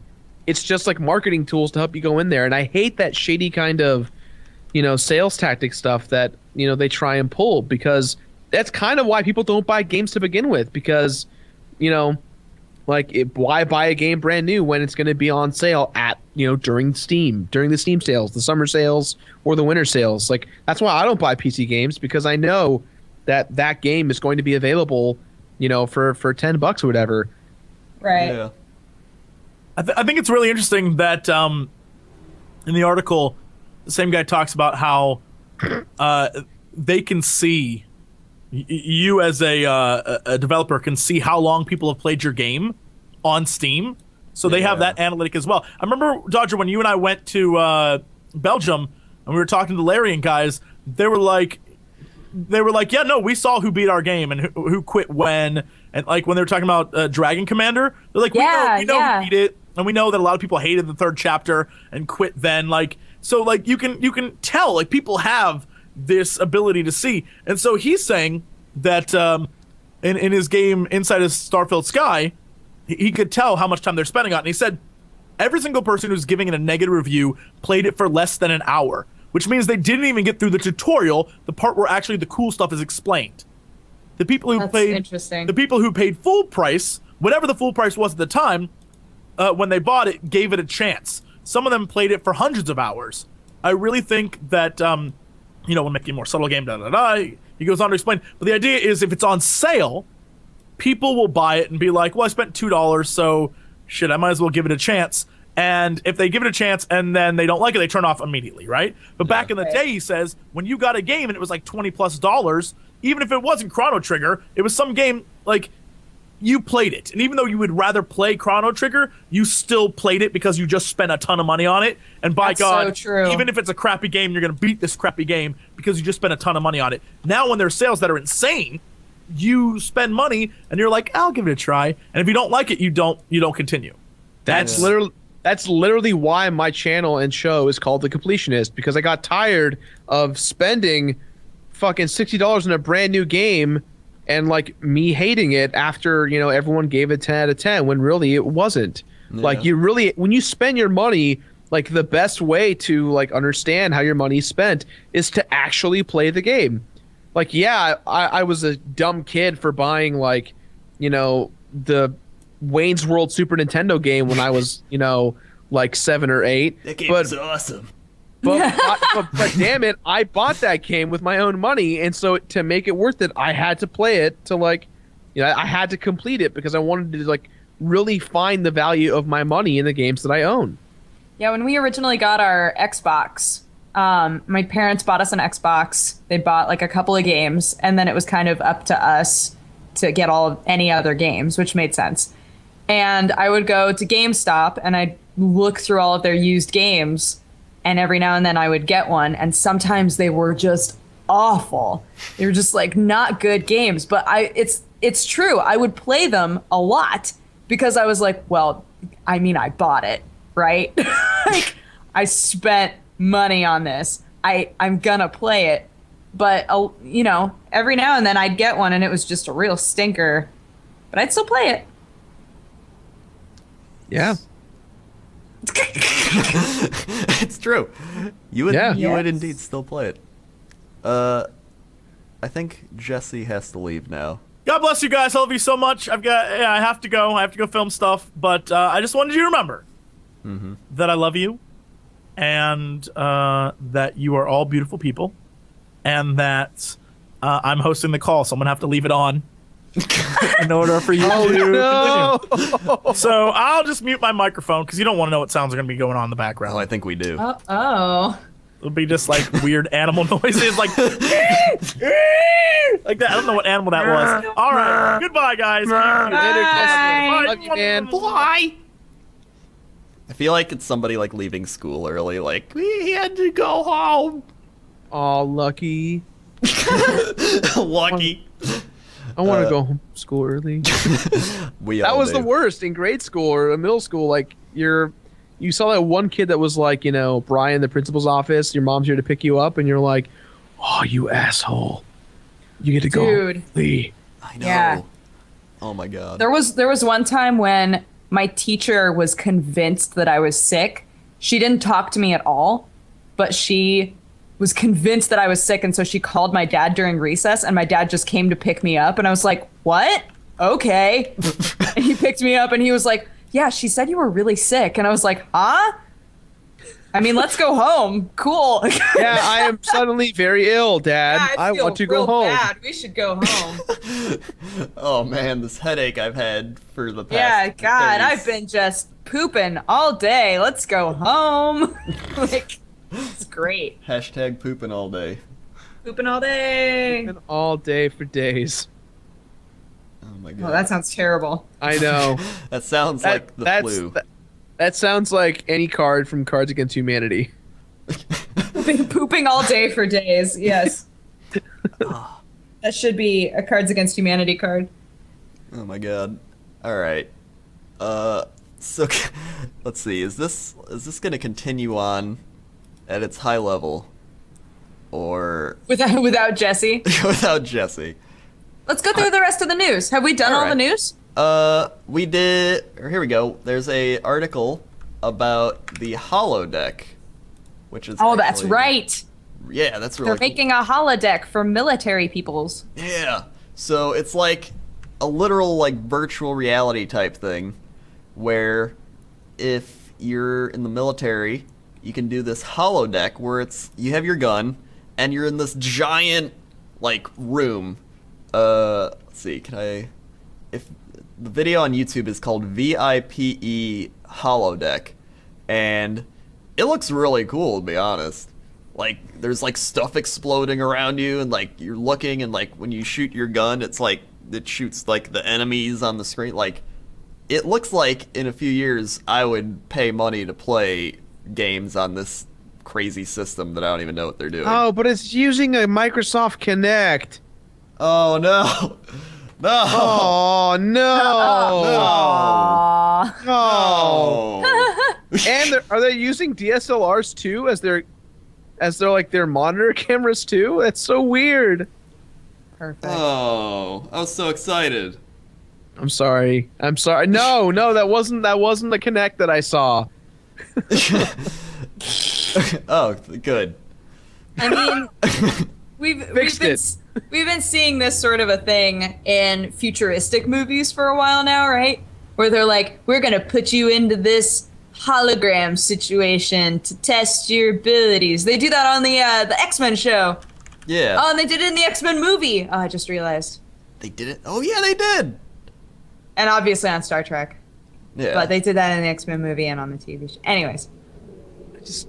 I think it's hilarious that Microsoft does Microsoft pay people to use the Kinect? Because like at Disneyland, like if you go into the Innoventions, Tomorrowland, where they're just like, look at our futuristic stuff. We have all these cool computers, and then you go to like check out the Iron Man exhibit because you're like, oh yeah, I love Iron Man, and then like you go there and it's just a bunch of Kinects hooked up, and you're like, but I want to be Iron Man.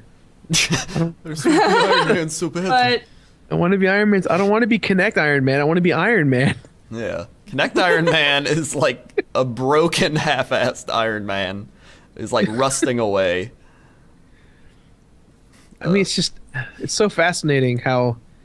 I mean, is the point of this to be a virtual training ground? Is that the idea behind it? Well, it says for us to be able to execute realistic training, good training, we have to be able to bring that operational environment into the virtual world.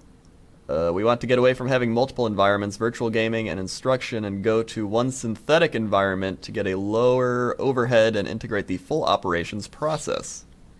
And they say the great thing about virtual reality and gaming tech is it's moving so rapidly, it really has endless possibilities. why do you keep putting TB where Jesse's name is? Jesse's gone. I know. So TV takes over. But TB's gone too. Yeah. Yeah, but it's funnier. Okay. Just look at him. Look at him. He's on his metal life raft. At least we know if the ship sinks, he'll be safe. True. So that's a good thing. Truth. Let's do game releases. Sure. Okay. All right. Game releases. .tumblr.com. Yeah. That exists, right? I think- Game releases.tumblr.com. It must. You got some. Oh yeah, here we go. 9 months ago, King Arthur II is a role-playing war game, or in other words, a unique blend of RPGs and strategy games. Thanks, GameReleases.tumblr.com. Yeah, thanks, game releases. They covered Nancy Drew, Curse of Blackmore Manor. Oh wow. Oh damn! I heard that is was a really good. It's a must-have. I know. I've actually never played the Nancy Drew games, and I feel like I should. Yeah, you I should. feel like they're probably up my alley. I think your channel's at the point where that would be a great fit for it. Right? My channel's going in this awkward direction where it's like, I'm either playing butt-touching games or mystery games, and that's the only acceptable stuff. Butt touching I'm like, mystery all right. games. Oh, yes, Who I need touched it. the butt? Who touched the butt? It's like the newest version of Clue. That should be the description of my content. Who touched the butt? Oh, Kanye's coming back. He's like, I touched the butt. My girlfriend's butt. Kim Kardashian. She a hobbit. Shit, is she hobbit? She a hobbit? Oh shit, is she a hobbit? Baby, you hobbit? One of them hobbits? Baby, you a hobbit. We got some games coming out. Tomb Raider Definitive Edition. We got... That's the Xbox One PS4 remake? Or Yep. port? Yep, that it is. So you can buy that if you want. There's Scrap Tank, an online Android game. Interesting. Helicopter Bob for iOS, Android. I don't. Oh, Helicopter Bob really? is apparently a very fun game that features icon-type graphics, power up for your helicopter, and collect various airdrops in good clouds. Not bad clouds, good clouds. We also have Escalon Book 3. Echelon? Echelon. I'm bad at reading. We got, let's see, anything. Fable Anniversary, February 7th. Oh, that's kind of rad. Yeah, but it's only for Xbox 360. Well, that's That defeats all radness that was just had. I mean, at All least they radness don't, gone. hey, at least they don't make you use the Kinect for those games. That's true. Is it bad that I scale my games if like I'm forced to use a Kinect or not? I don't Like, think. ooh, that game looks great. Do I have to use Kinect? I think that's what we all do. NASCAR 14 coming February 18th. Sorry, I just laughed at NASCAR. I'm sorry. I think we all laughed at NASCAR. Moving on. Moving on, Castlevania Lord of Shadows 2 for PS3 and Xbox 360. Oh, that was fun. I played that at E3. Pretty cool. Better than the first two Castlevania games? Or which one was the bad one? Lords of Shadow wasn't bad, but it just felt like a God of War ripoff. Oh. And this one, they try and spice it up a little bit in terms of combat, but I don't know. We'll see. We got Titanfall coming out in March. Woo! Yeah, I'm Is it- actually really is it- excited for Titanfall. Is it really that close? Oh, shit. Yeah. Titanfall March and Dark Souls 2. Oh, They no. literally come out like a day apart from each other. Oh, Dark Souls 2. Yep. Guys, if I March is a long die, game. if I die, you know why. It's because of Dark Souls 2. I mean, it's obvious that you will die because it's Dark Souls. Yes. Yeah, that's what the game's about. It is what it's all about. You do stuff, and then you die, and you learn, and you go back, and you do stuff, and you die, and you repeat. Rinse and Perfect. repeat. Perfect. Really, that's game releases. I mean, we got Blood Bowl 2 coming out eventually. One day. One day, and it'll probably be bad. I hope it's not bad, but it probably will be. So No, that's- don't say that. It won't be bad. It'll be awesome. Yeah, Yeah, Yeah. it's gonna be an awesome thing. it's gonna be awesome. I wish Jesse An would have awesome- left his mic on. So we could just, Oh God, ew, that would be great. All right, so I feel like it's a good time to wrap it up. We've been on 2 hours with just GIFs that I've been repeatedly changing throughout I the know. entire show. Thank You for have doing that, by changed the them way. a lot. I have. Thank you. Yep. I feel I- like that added to it. Absolutely. Yeah. I've seen myself get pied in the face. It's like I'm seeing a nightmare happen over and over again. When Neil, you guys understand, when Neil smacked me with that pie, he rubbed the cream like straight into my eyelids, and I couldn't see for the rest of that. Sam and I were like internally I remember crying. both of you guys coming out of that room being like, I can't see. I can't see right now. I was like, oh no. I have like phantom pains when it comes to that. Like whenever I see that GIF, I'm like, oh, it burns. It burns again. It still Yeah. burns. It still hurts. I was inside. really looking for the hot pepper one, but I couldn't find it. Oh god, that one was pretty bad too. I could tell. You seem like the person that doesn't really like hot peppers. I actually love hot peppers, and I thought I was going to handle it a lot better when I took it. And I've actually had habanero before, and I was like ready. I was like, all right, I'm ready for the habanero. Let's do it. And then it was like, all right, you're going to do the Trinidad. And I'm like, wait, what? It's like Oh. there's a chance this could be hotter than a habanero. And I was like, wait, there's a chance it's going to be worse. They're like, oh yeah, you'll be fine. And so like in the review, if you look, like the first like 20 seconds, I'm like solid, and then when I say Christ Almighty, it's like downhill, All downhill from there. all downhill from there. So was it spicier? It definitely felt hotter. Technically, it's not, but they had that scale is pretty broad. Like depending on what's in the inside of the pepper, the seeds, and all that stuff. Yeah. But it definitely was hotter than any habanero I've had thus far. Oh damn. It's pretty painful. We got a Yeah. picture of your pain right here. Let me just put that up. Let me just put that up right there. There we go. Ready, I'm ready. There we go, right there. I don't know what the delay is, but I don't know either. ready. I'm I waiting think it's for got it. about like 8 seconds left. Waiting Okay. for it. Waiting for it. Just wait for it. Ready. It's gonna be here. Ready. It's coming. It's Uh-huh. coming. Any Come second on, now. come on, Any come second on. now. It grows closer. Come on. with each second. There's the Yeah, face. there There it is. It looks like you're just getting So stabbed. sad. He's just There we go. That's what I hear. That's an That is- accurate. It's either that or I'm saying Sparta. Sparta!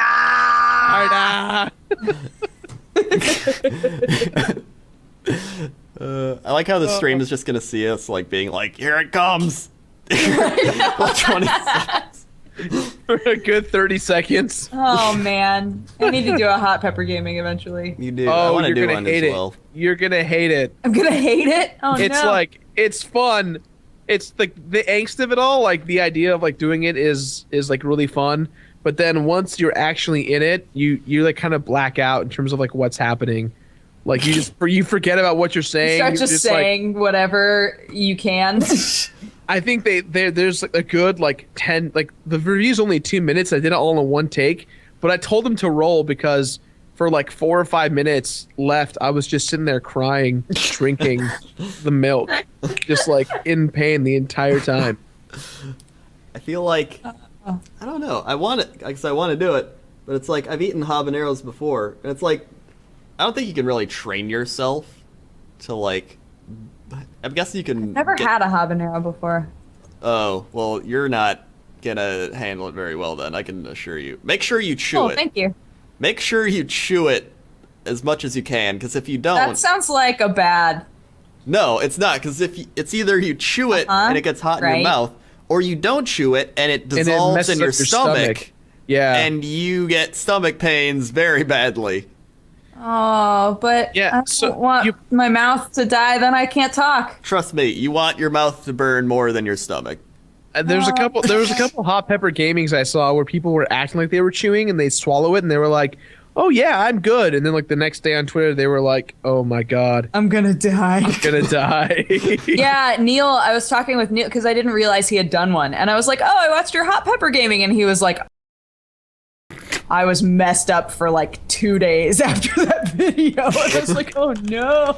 Yeah, it's because you didn't chew it.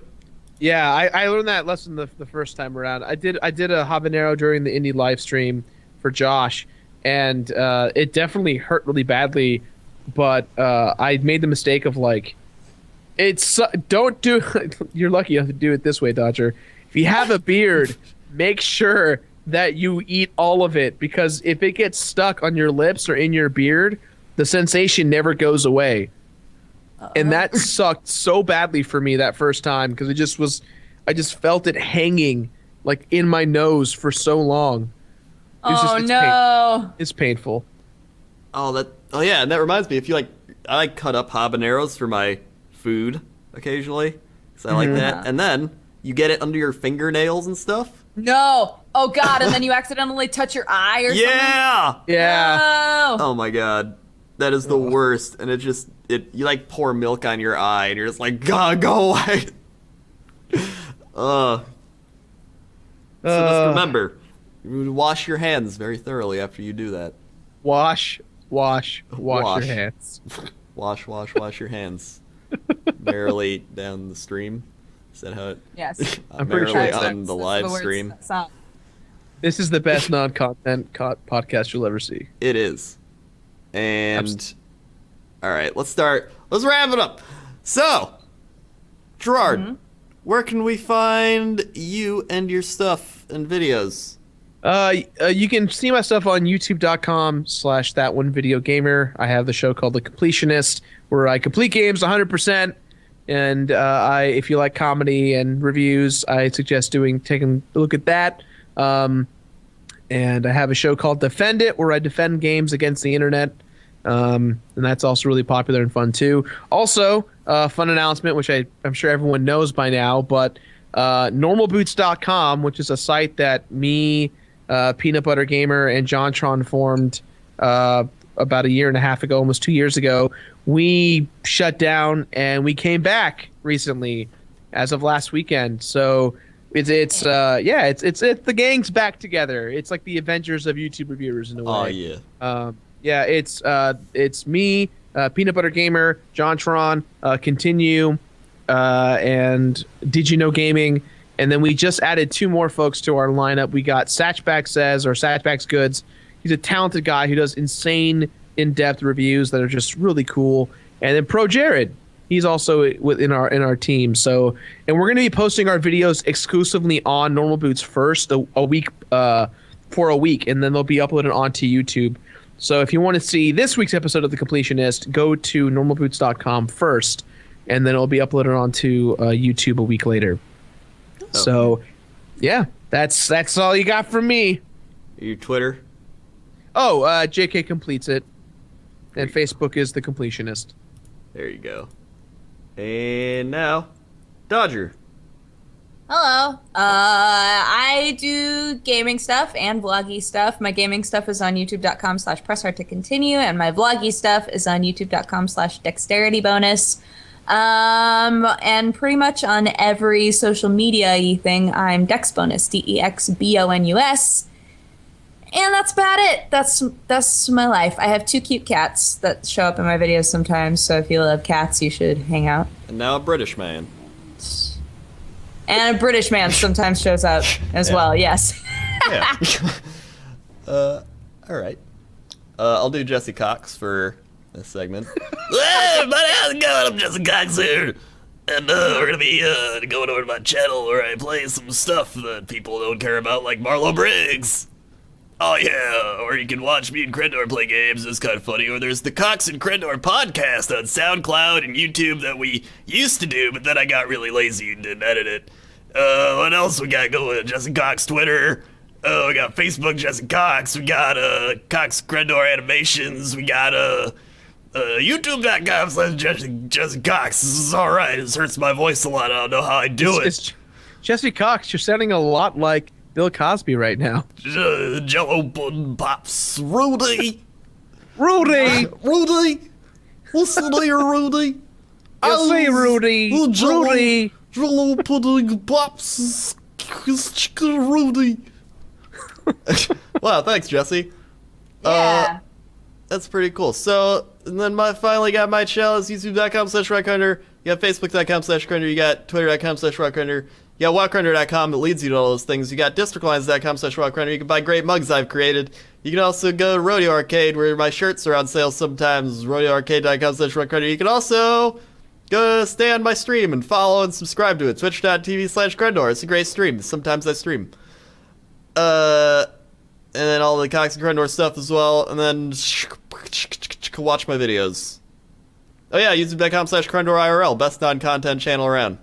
Non-content. What? Non-content all day. And I believe that's it.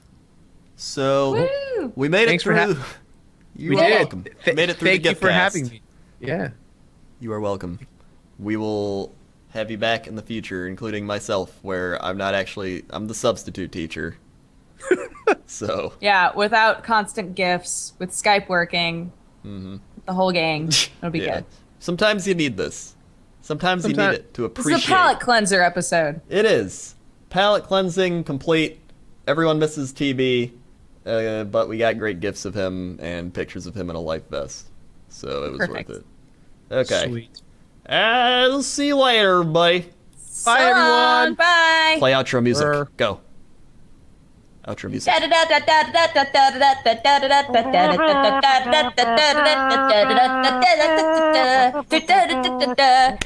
been watching the Co-optional podcast. You've been watching the Co-optional podcast. You've been watching the Co-optional podcast, and now it's over, so go to bed. Yay! Woo!